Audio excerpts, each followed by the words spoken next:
Salut, c'est Gab, j'espère que tu vas bien et aujourd'hui on se retrouve pour parler du terrarium qui est juste derrière moi.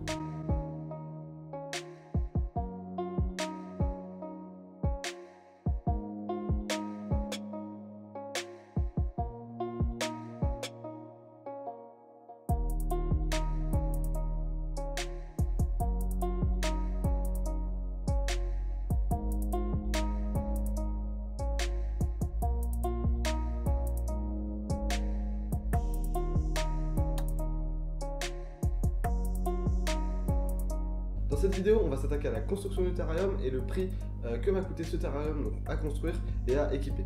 Déjà, c'est un terrarium à Pantherophis guttatus. Donc c'est des serpents et des serpents qui sont très communs. J'ai décidé de prendre cette espèce car dans ma pièce, j'ai des conditions bien spécifiques et je voulais pas m'expérimenter vu que les conditions changent beaucoup avec des espèces qui vont demander des paramètres plus stables. Là je sais qu'ils sont peu sensibles comme beaucoup d'autres serpents, mais en plus ceux-là j'affectionne énormément leurs patterns et leurs différents coloris. On va pas parler de la maintenance aujourd'hui, par contre je tiens à préciser que dans ce terrarium là j'ai deux jeunes, un mâle et une femelle que je viens juste d'acquérir. Donc le terrarium fait 120 de long en espace utile, 60 de large en espace utile et 60 de haut en espace utile. Donc quand je parle d'espace utile, je parle de l'intérieur du terrarium. Normalement, on ne conseille pas d'intégrer de jeunes spécimens dans un aussi grand terrarium. Mais je partais du principe que j'avais envie qu'ils soient directement dans un grand espace et ne pas avoir à refaire d'autres terrariums plus grands, car ce terrarium là je compte le garder un moment. Donc comme je l'ai dit juste avant, on va pas s'attaquer à la maintenance. Je n'ai pas encore assez de recul avec cette espèce pour pouvoir vous faire un bilan de maintenance et vous dire les petits conseils et les astuces que j'aurai pour vous. Donc voilà, je vais attendre un petit moment, je vais préférer mieux les connaître, apprendre de plus en plus sur leur comportement. Et de toute façon, avant d'acquérir n'importe quelle espèce, il va falloir se renseigner pour ne pas faire n'importe quoi, car chaque spécimen a des besoins spécifiques. Autant là on parle de Pantherophis guttatus, des serpents originaires d'Amérique, qui sont présents un peu partout, qui ça peut aller dans de zones humides à des zones arides. Donc voilà, c'est pour ça que c'est des serpents peu sensibles, mais tout de même il y a des choses à respecter. Et donc du coup je vais vous mettre quelques liens en description de vidéos qui vont vous apprendre à bien maintenir des Pantherophis guttatus si ça vous intéresse. Et donc du coup dans cette vidéo, moi je vais simplement vous expliquer combien ça m'a coûté et comment j'ai réalisé le terrarium pour mes serpents.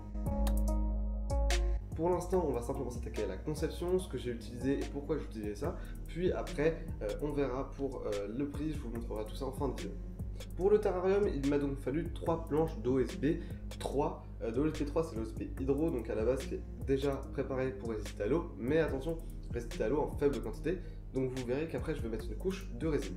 J'ai donc acheté des grandes plaques et je les ai découpées chez moi pour pouvoir faire les dimensions qu'il me fallait et être sûr de ce que je faisais.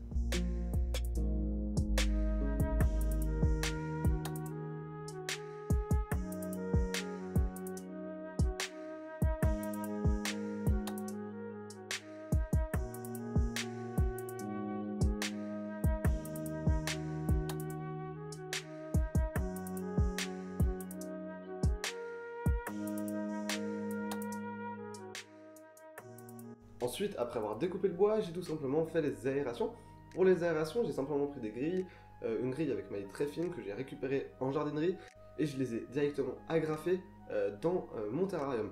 Ensuite, pour faire quelque chose de propre, j'ai coupé en angle des baguettes pour de contours de porte ou autre que j'ai mis simplement autour, donc ça fait super propre, je suis très content du rendu de mes aérations en tout cas. Un coup le terrarium construit, j'ai donc passé la couche de résine à l'intérieur en même temps de passer la couche de peinture à l'extérieur. La peinture, ce n'est pas du tout obligatoire bien sûr, mais par contre, j'ai préféré en mettre, car niveau esthétique, je préfère avoir le contour noir et tout le tour du terrarium noir et l'intérieur couleur bois. Bref, une simple question de goût, si vous ne voulez pas le faire, vous ne le faites pas. Après avoir mis la résine et la peinture, on va tout simplement passer à la mise en place du silicone, donc dans tous les angles pour pas qu'il y ait d'air qui puisse sortir et donc pas d'humidité aussi, car j'ai essayé d'avoir le plus d'espace possible, en tout cas que l'humidité ne puisse pas s'infiltrer dans les rainures, car tout simplement il n'y a pas de résine protectrice dans les rainures.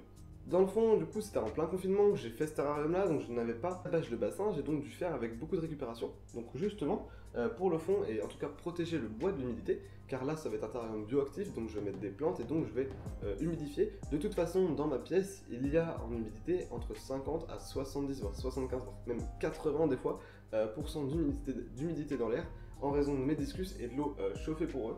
Donc voilà, de toute façon, l'humidité ambiante est très élevée, et donc il faut quand même protéger le bois. Pour la bâche de fond, j'ai donc pris un sac poubelle le plus épais possible et que j'ai siliconé tout autour donc pour que ce soit le plus propre possible.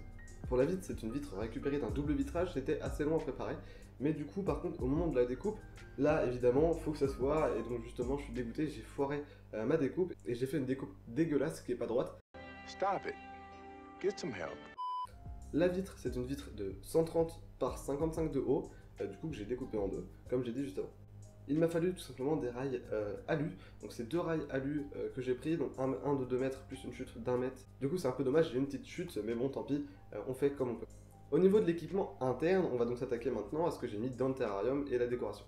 C'est mon premier terrarium bioactif, donc du coup je me suis renseigné un maximum, j'ai essayé de faire quelque chose d'assez propre.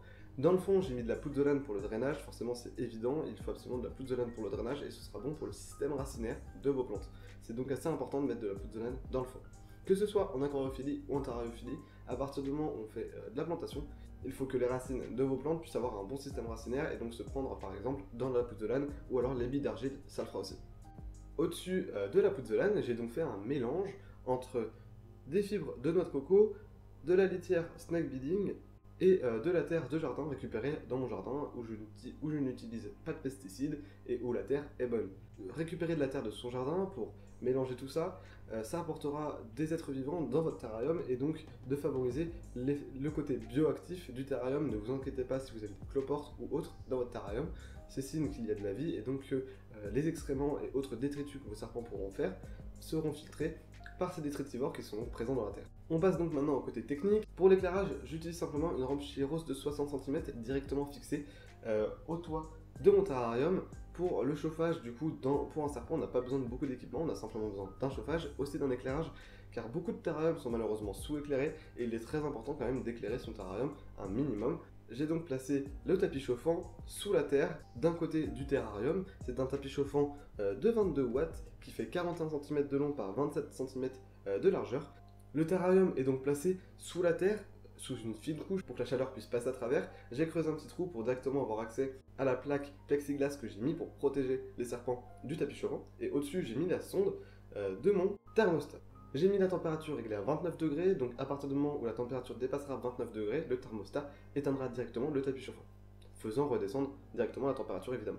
Pour le moment, on est en période assez chaude et dans ma pièce, il fait très chaud. J'ai donc pris la décision, avec l'éleveur qui m'a fourni les serpents, d'éteindre le tapis chauffant car pour des jeunes ça ne gêne pas.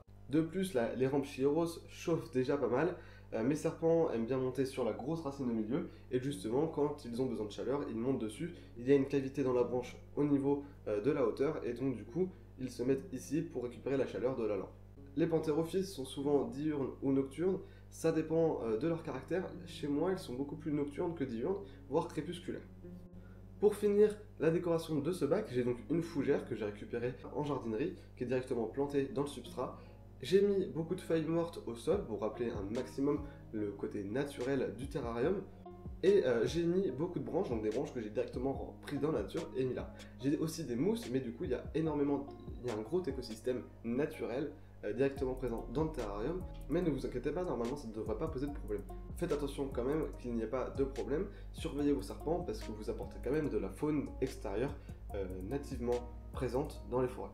Maintenant je vais vous laisser en fin de vidéo le prix du terrarium de chaque équipement. Moi je te laisse donc sur ça, n'hésite pas à me dire dans l'espace commentaire si cette vidéo t'a plu et si les vidéos terrariophilie te plaisent.